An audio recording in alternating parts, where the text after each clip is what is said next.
Assalamualaikum warahmatullahi wabarakatuh. Perkenalkan, nama aku Tiffany Anggita. Aku lahir di Bandung pada tanggal 21 Januari 2004. Di sini aku akan menceritakan sedikit kisah aku pribadi mengenai bagaimana sih saya bisa sampai di titik ini gitu. Jadi saya akan mulai cerita ini pada saat saya tidak bisa masuk di sebuah SMA favorit, SMA negeri di daerah aku, karena pada saat itu terkendala sistem zonasi. Saat pengumuman itu saya sangat sedih ya, karena hampir semua teman-teman saya tuh diterima di SMA itu, dan saya merasa malu sendiri karena saya tidak diterima di situ. Saya bilang ke orang tua kalau saya nggak diterima di SMA itu, dan saya bilang kalau saya nggak mau sekolah lagi. Tapi pada saat itu orang tua saya selalu meyakinkan saya untuk saya harus bisa lanjut sekolah gitu, dan pada akhirnya saya memilih untuk melanjutkan sekolah juga, karena saya berpikir kalau saya tidak melanjutkan sekolah akan jadi apa saya nanti gitu. Lalu saya memilih salah satu sekolah swasta favorit di SMK saya, dan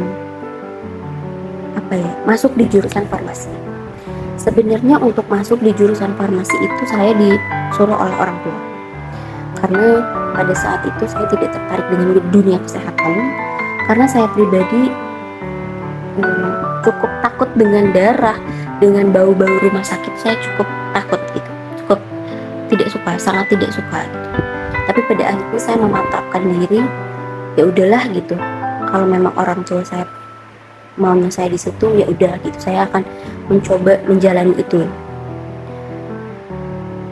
Awal masuk oke, biasa, senang, tapi pada saat sudah mulai beradaptasi di sekolah itu, tiba-tiba COVID melanda Indonesia gitu. Dan kita diliburkan sangat lama, dan itu membuat sekolah pun menjadi online atau daring gitu. Saat itu saya online belajarnya selama 3 bulan, awalnya 3 bulan.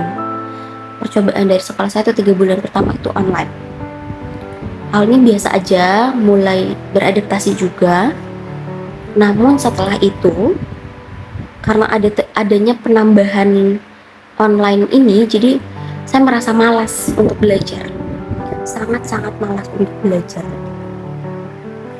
Bahkan sampai nilai saya itu anjlok, sangat turun drastis. Yang dulunya saya dari SD sampai SMP itu pasti masuk 10 besar peringkat. Namun pada saat SMA ini tiba-tiba saya nggak masuk 10 besar. Saya juga kaget, ternyata nilai saya sangat anjlok. Tapi saya sadar kalau saya memang belajarnya kurang gitu, karena saya merasa malas untuk belajar, saya malas untuk mengerjakan tugas dan lain sebagainya karena daring tersebut. Karena saya rasa saya bingung, ketika saya tidak mengerti saya harus bertanya ke siapa. Sementara kalau kita nanya di WhatsApp grup itu kadang responnya tidak sesuai dengan apa yang saya harapkan gitu, tidak dijelaskan secara rinci juga. Jadi pada saat itu ya udahlah gitu, mau gimana lagi. Namun pada saat kelas 11 itu masih daring, saya mencoba untuk menaikkan lagi semangat belajar saya, karena ya orang tua saya juga kecewa, anaknya tiba-tiba nilainya sangat rendah gitu. Lalu setelah itu belajar sampai kelas 11 semester 2 itu alhamdulillah nilai saya sedikit demi sedikit itu meningkat. Setelah itu kelas 11 semester 2 saya mulai berpikir untuk kedepannya saya itu akan gimana ya. Saya itu setelah dari SMK ini mau kuliah atau bekerja ya gitu. Dulu kan SMK itu terkenal kalau memang setelah kita keluar dari SMK tersebut kita gampang untuk mendapatkan pekerjaan. Namun ternyata kakak kelas saya itu banyaknya yang kuliah, dan saya juga tertarik untuk kuliah. Lalu setelah itu saya mencoba mencari PTN dan PTS untuk saya kuliah. Namun pada saat itu saya masih bingung saya ingin kuliah di jurusan apa, karena saya setelah belajar di farmasi saya sedikit tidak tertarik untuk kuliah di farmasi, karena saya takutnya tidak bisa melanjutkan atau tidak bisa bertahan di farmasi gitu, karena yang pelajarannya sangat sulit, banyak hafalan, banyak hitungan, dan saya pribadi adalah orang yang tidak suka berhitung. Saya lebih baik menghafal daripada menghitung, sedangkan di farmasi kita harus bisa dua-duanya, menghafal dan menghitung gitu. Jadi saya mencari jurusan lain untuk saya kuliah gitu. Lalu saya menemukan jurusan pertanian. Saya tertarik dengan jurusan pertanian karena waktu itu di daerah saya ada yang KKN dari Fakultas Pertanian, salah satu PTN gitu. Dan kita sharing-sharing, kakaknya sharing-sharing ke kita para remaja. So aku jadi tertarik untuk kuliah di pertanian. Kelas 12 itu mulailah saya cari-cari PTN dan PTS untuk kuliah pertanian. Sampai pada akhirnya saya dinyatakan masuk ke dalam jajaran siswa eligible gitu. Pada saat itu saya mengambil itu dan saya mengikuti SNMPTN untuk jurusan farmasi. Kenapa jurusan farmasi?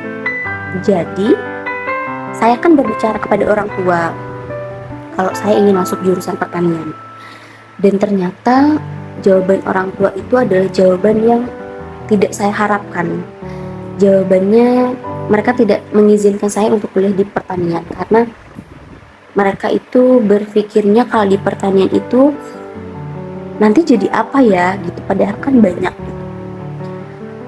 Nah, untuk SNMPTN ini saya ngambilnya farmasi lagi. Ya udah gitu, dengan doa orang tua, keterima atau enggak itu gimana nanti. Nah, setelah pengumuman ternyata saya tidak lolos di SNMPTN ini. Lalu saya berpikir untuk mengikuti SBMPTN. Lalu setelah itu untuk SBMPTN ini saya mengikutinya adalah untuk jurusan pertanian, karena memang saya minatnya di bidang pertanian. Setelah itu orang tua saya tidak mengetahui kalau saya mengikuti SBMPTN ini. Mungkin karena itu juga saya tidak lolos juga di SBMPTN ini. Lalu saya mulailah putus asa gitu. Mulailah saya kayak, udah deh gak usah kuliah aja, mending kita cari kerja aja gitu. Tapi saya mikir lagi, kalau saya kerja, iya kita bisa menghasilkan uang, tapi kalau kuliah itu uang yang dihasilkan akan lebih banyak. Saya dulu berpikirnya seperti itu. Jadi saya memantapkan lagi, oke, saya akan kuliah aja. Setelah itu saya mulai mencari beberapa PTS untuk mendaftar jurusan pertanian. Mungkin karena salahnya saya adalah tidak meminta izin orang tua terlebih dahulu.